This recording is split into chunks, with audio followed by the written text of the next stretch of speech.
नमस्कार मंडळी, कशा आहात तुम्ही सर्व? आय होप की तुम्ही सर्वजण मस्त आणि मजेत असणार आहे.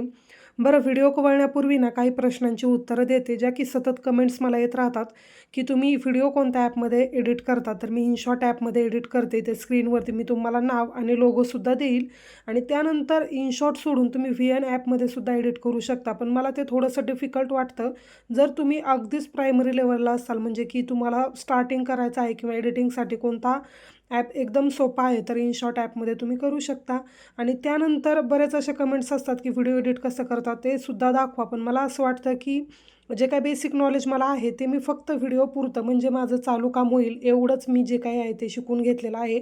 जर तुम्हाला प्रॉपर व्हिडिओ कसा एडिट करतात किंवा बाकी जर काही फीचर्स पाहिजे असतील, तर तुम्ही असे टेक्निकल चॅनल फॉलो करा, ज्यामध्ये की डिटेल आपल्याला सांगितलं जातं की कशा पद्धतीने व्हिडिओ वगैरे एडिट होतात, कसं कॅप्शन दिलं जातं, हॅशटॅग कसे यूज होतात, बाकी सर्व गोष्टी. तर मी सुद्धा तेच केलं होतं. सुरुवातीला काही टेक्निकल चॅनल पाहिले होते, त्यामधूनच हे सर्व जे काही ते मी शिकून घेतलं होतं. तर चला, सकाळपासून जे काही रुटीन आहे ते थोडक्यात तुमच्याबरोबर शेअर करते. तर इथे नारायणपेठ साडीवरचा ब्लाऊज मी शिवत होते आणि एखादी साडी ट्रेंडिंगमध्ये आली ना, तिचा सतत जो काही ब्लाऊज शिवायला येतो. आता याचं तर फॅब्रिक जरा चांगलं आहे, त्यामुळे शिवायला काय वाटत नाही, म्हणजे सेमी पैठणीचं फॅब्रिक आहे त्यामुळे काय वाटत नाही. पण जर असं एकदम सिमरमध्ये वगैरे किंवा जॉर्जेटमध्ये जर कपडा आला ना, शिवायला खूप त्रास होतो. पण चला, आता ट्रेंड आहे म्हटल्यावरती फॉलो केलाच पाहिजे. अशा पद्धतीने हा सकाळपासून मी एकच ब्लाऊज करत होते. मेजरमेंट पण मोठं होतं आणि कटोरी ब्लाऊज होता, त्यामुळे ओव्हरलॉक करायला पण वेळ जातो, कारण की कटोरीचं किंवा योगपट्टीचं ओव्हरलॉक हे जे काय आहे ते ॲडिशनल ॲड होतं. तसं जर प्रिन्सेस कट असेल विदाऊट योगपट्टीवाला, तर फक्त जे काही कट असतो तिथेच आपल्याला ओव्हरलॉक, आणि बाकी मग स्लीव्ज आणि फिटिंगला एवढंच काय ते ओव्हरलॉक करायचं असतं. अशी मध्ये मध्ये जर कामं वाढली ना, की आपला वेळसुद्धा वाढतो. बराच वेळ मी हा ब्लाऊज शिवत होते, खूप वेळ गेला.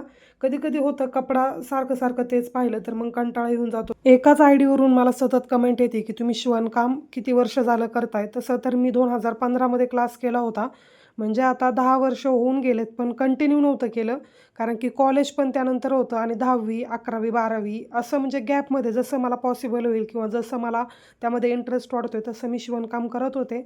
फार्मसीला थोडंसं कमी झालं होतं, मला वाटते 12वीमध्ये मी जास्त केलं होतं, ज्यावेळेस आपल्याला सुट्टी वगैरे असतात, कारण की पुढे ॲडमिशन प्रोसेस खूप लांब असते. आणि फार्मसी झाल्यानंतर मग काही जॉबच करत होते, त्यामुळे इकडे पुण्याला असल्यामुळे शिवणकामला काय हात लागला नव्हता. बरं, माझे जे लग्नाचे ब्लाऊज होते ना, त्यावेळेस आम्ही ज्या फ्लॅटमध्ये राहायचो, माझी सिस्टर आणि मी, त्यावेळेस मी ज्यांच्याकडे आम्ही राहत होतो ना, त्यांची मशीन आम्ही दुरुस्त करून वरती आणलेली, आणि त्यानंतर मग मी माझे जे काही लग्नाचे ब्लाऊज होते ते मी स्वतः शिवून काढले होते. जॉबवरून मी 2 दिवस सुट्टी घेतली होती आणि त्यानंतर जे आपले मेन साड्यांवरचे ब्लाऊज असतात 5 ते 6, ते मी स्वतः शिवून काढले होते. आणि आता टिल ह्या डेटपर्यंत मला असं वाटतं की मी एकही ब्लाऊज जो आहे तो बाहेरून कधीच शिवून घेतलेला नाही. फक्त माझ्या भावाच्या लग्नावेळेस कोरोनामध्ये लग्न होतं, त्यामुळे अर्जंट एक ब्लाऊज शिवलेलं बाहेरून. त्यानंतर मला असं आठवतच नाही की माझ्या या जर्नीमध्ये मी कधी बाहेरून ब्लाऊज शिवून घेतला आहे. लग्नाआधीसुद्धा मला साड्यांची खूप आवड होती, त्यामुळे मी साड्या बऱ्यापैकी माझ्याकडे होत्या. लग्नाच्या आधीच माझ्याकडे जवळजवळ 15 ते 20 साड्या असतील. त्यांचे सर्वांचे ब्लाऊजसुद्धा मी स्टिच करायचे. त्यानंतर व्हिडिओ वगैरे हे सर्व गोष्टी. आणि आत्तासुद्धा, म्हणजे मी जर कुठे हळदी कुंकवाला वगैरे जायचं असेल तर मी ड्रेस घालून जाईल, जर माझ्याकडे ब्लाऊज रेडी नसेल तर. पण बाहेर ब्लाऊज देत नाही, कारण की मला ते नाही आवडत, म्हणजे जर फिटिंग कुठं काय झालं तर असं होतं. मग पुढच्या टेलरवर राग काढण्यापेक्षा आपण आपल्या गोष्टी केलेल्या बऱ्या. जसं मला वेळ भेटेल तसं मी करते. मशीनचा जो काही मॉडेल नंबर आहे, त्या बऱ्याच मैत्रिणी विचारतात, तर रेड स्क्वेअरमध्ये जो काही हायलायटेड पार्ट आहे ना, तो मशीनचा मॉडेल नंबर आहे. आणि नोवेलची मशीन आहे, नोवेल इंडस्ट्रीयल मशीन. जे विचारत होते त्यांच्यासाठी म्हटलं आज सांगून देऊया. तर रोज सतत येणाऱ्या त्या कमेंट्स, यावरती बऱ्याच वेळा मी व्हिडिओ बनवला, पण होतं जर कोणी नवीन सबस्क्रायबर असेल तर त्यांना माहीत नसतं. ऑइल टँक जिथे आहे ते सुद्धा खूप खराब झाले, ते पण मला क्लीन करून घ्यायचं आहे. सुरुवातीला त्यांनी सांगितलेलं की 2 ते 3 महिन्यानंतर तुम्ही क्लीन करत जा, पण आता 4.5 महिने होऊन गेले मशीन घेतलेली, पण तरीसुद्धा काय मी अजून चेंज वगैरे केलं नाही. पाहूयात, मी त्यांनाच बोलून घेईल, कारण की 1 वर्ष जे आहे ते मशीनची सर्व्हिस एकदम फ्री आहे असं त्यांनी सांगितलं होतं. तर 2 ते 3 वेळा आपण बोलू शकतो. ज्यावेळेस म्हणजे 3 याच्या पिरियडमध्ये मी त्यांना बोलवणार आहे. आता फर्स्ट याच्यामध्ये त्यांच्याकडून सर्व्हिसिंग वगैरे करून घ्यायची आणि त्यानंतर नेक्स्ट परत 4 महिन्याने बोलूयात असं मी ठरवले. त्यामुळे ते काम पण माझं राहिले. ब्लाऊज पण इथे साईड बाय साईड रेडी करून घेतला आहे. एक होता मेजरमेंटचा ब्लाऊज, जो की मी शिवलेला होता सुरुवातीला, आणि त्यांनी तोच मापासाठी दिला होता. अर्जंट असल्यामुळे हुक वगैरे सर्व मीच बसवून घेतले. हे काम आवरल्यानंतर पुढचं कोणतं काम करायचं असं माझं नियोजन चालू होतं. हा ब्लाऊज मला करायचा होता, पण याचं काय अस्तर माझ्याजवळ नव्हतं, त्यामुळे हा मला साईडला ठेवावा लागला. मग पुढचं काम पाहूयात म्हटलं कोणतं आहे.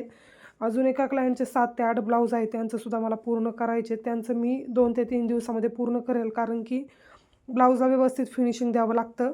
जे क्लायंट आपल्याला पाहिजे तसे पैसे म्हणजे आपल्या कामाची दाद देतात ना, की ठीक आहे तुम्ही छान काम केले तर तेवढा मोबदला तुम्हाला भेटेल, असं जर असेल तर त्या क्लायंटच्या कामाला मी वेळ देतेच. पण एखादं जर असेल एकदमच कामामध्ये बार्गेनिंग वगैरे, हे एवढंच घ्या तेवढंच घ्या असं जर केलं तर मलासुद्धा म्हणजे शिवायला पण इंटरेस्ट येत नाही. असं वाटतं एवढी मेहनत आपण लावतो आणि तेवढा मोबदला आपल्याला भेटत पण नाही, असं सुद्धा माझ्या मनामध्ये होतं.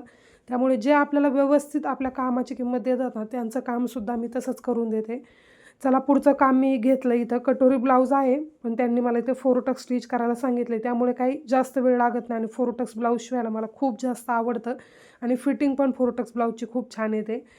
तर 2 त्यांच्या आहेत आणि 2 त्यांच्या आईच्या आहेत, असे ब्लाऊज आहेत. त्यांचंसुद्धा त्यांनी सांगितले की तुम्हाला जसं वाटेल तसं स्टिच करा. लेट्स सी कशा पद्धतीने करते पुढे व्हिडिओमध्ये तुम्हाला पाहायला भेटेलच. सुरुवातीला आपण अस्तर काढून घेऊयात आणि जेव्हापासून मी हे होलसेलचे अस्तर आणलेत ना, माझं काम इतकं इझी झालं आहे ना. बरेचसे कलर माझे याच्यामधलेच असतात आणि सुरुवातीला जसं वाटायचं की 1 मीटर अस्तर आणल्यानंतर पुरेल का नाही, असं आता वाटत नाही, कारण की एवढे मोठे अस्तर आपल्याकडे असतात. त्यामुळे जेवढं पाहिजे तेवढं आपण व्यवस्थित पुरेपूर वापर त्याचा करून घेऊ शकतो. पण याचा एक तोटासुद्धा आहे, कारण की आपल्याला अंदाज येतच नाही आपण किती अस्तर वेस्ट घालवतोय किंवा नको असलेल्या पार्टमध्ये किती जास्त अस्तर वापरून काढतोय. हा सुद्धा एक याचा तोटा आहे बरं का, कारण की खूप सारे तुकडे तुकडे जमा होतात आणि त्याचा वापर आपण करत नाही. तसं जर कटिंगमध्ये जर आपण 80 सेंटीमीटर आणलं ना, त्याचा पुरेपूर वापर फार जोड देऊन वगैरे आपण त्याचा वापर करून घेऊ शकतो. पण याच्यामध्ये काय अंदाज येत नाही, तर हा एक तोटा आपण म्हणू शकतो. आता इथे अस्तर वगैरे मला सर्वच भेटलं होतं. साड्यांना पिको फॉल ऑलरेडी मी करून ठेवलेलं आहे, फक्त ब्लाऊज स्टिच करायचे राहिलेत.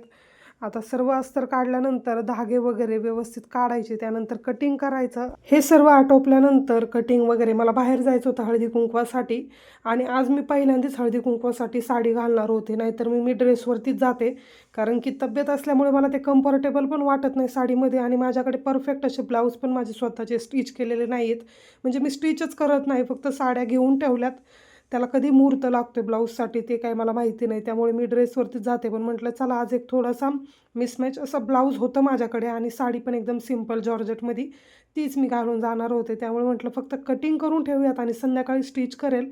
आता माहीत नाही संध्याकाळी आल्यानंतर सुद्धा इतका कंटाळा येतो, असं वाटतं काही नाही 10-15 मिनटाचं काम आहे, पटकन जाऊन हळदी कुंकवावरून येऊ आणि त्यानंतर मग परत कामाला सुरुवात करू. पण तिथून आल्यानंतर कंटाळा येतो. रामचं आवरायचं, त्यानंतर माझं आवरायचं, घरातलं थोडंफार पाहायचं आणि मग जायचं.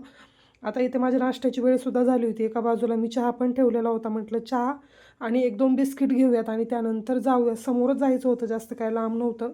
आणि प्रेस वगैरे केल्यानंतर ना, ब्लाऊजचा जर कपडा चांगला असेल ना, तर प्रेस नाही केलं तरी पण चालतं. पण आता ते रुटीनची एक सवय झाली, त्यामुळे मी डेली ब्लाऊज पीससुद्धा प्रेस करून घेते. आणि आता हे ताग्यातले अस्तर असल्यामुळे कसं कट सुरुवातीला करून घेते आणि त्यानंतर मग प्रेस करते. गड्या खूप पडतात, फोल्ड होतात, त्यामुळे मी ती सुरुवातीला करून घेते. तर असा होता आजचं दिवसाचं रुटीन. अजून तुमचे बरेच प्रश्न आहेत, पण असेच मी 1-1, 2-2 तुमचे जे काही प्रश्न असतील ते डेली आपल्या व्हिडिओमध्ये कव्हर करत जाईल. बाकी तुम्हाला आजचा व्हिडिओ आपला कसा वाटला ते मला नक्की कमेंट करून सांगा. छोटासा होता, पण आय होप की तुम्हाला आवडला असेल. आणि हो, आपल्या व्हिडिओ खाली जे काही हाईपचं ऑप्शन येतं ते सुद्धा क्लिक करत जा, जेणेकरून काय होतं आपला जो काही व्हिडिओ आहे तो अजून लोकांपर्यंत पोहोचवला जातो. मेक शुअर करून तिथे सुद्धा तुम्ही डेली जर तुम्हाला हाईपचं ऑप्शन दिसत असेल तर क्लिक करत जा. आणि अजून कोणत्या टॉपिकवरती तुम्हाला व्हिडिओ पाहायला आवडतील ते सुद्धा मला सांगा. भेटूयात आपण नेक्स्ट व्हिडिओमध्ये. बाय.